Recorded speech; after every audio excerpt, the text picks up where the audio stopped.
Greetings to everyone. This is BASKAR M, Assistant Professor, Department of Computer Application, Don Bosco College, Co-Ed, Alagiri Hills. Python programming course contains, there are 5 units.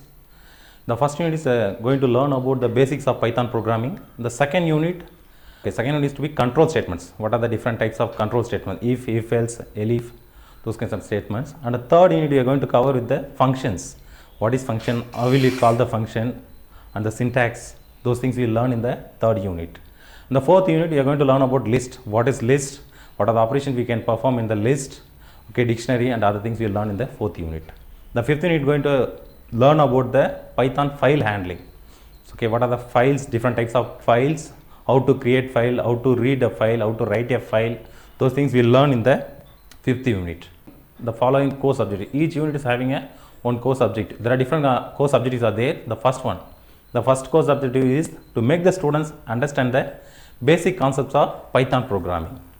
And the second objective is to apply the control statements and jump statements in Python programming. And the third objective is to impart the knowledge on functions and string concepts. The fourth objective is to make the students learn lists and dictionaries in Python programming. And the fifth objective is to know the types of files, okay, and reading and writing files in Python. Course outcomes. Okay, there are each unit contains one course outcome. There are following 5 course outcomes is there. The first course outcome 1. Okay, analyze and differentiate between the various types of operators and expression in Python.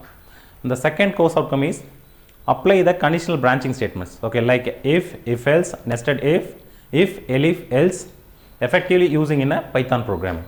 And course outcome 3. Understand the concept of function definition, function call, and the variable scope in Python.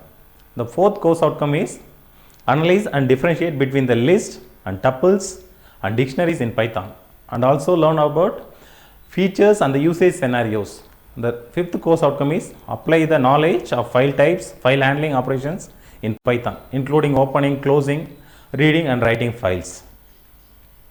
Okay, what are the textbooks and the reference books for using the Python programming? The textbook is Rima Tareja, Python programming using problem solving approach, first edition 2017, Oxford University Press. And the second textbook author name is Dr. R. Nageshwar Rao, Core Python Programming, first edition 2017, Dream Tech Publishers. The references, there are various reference books are available. As per university prescription, there are 5 reference books to be given here. The following 5 books are reference book, okay, prescribed by the Tiruvallur University. Thank you.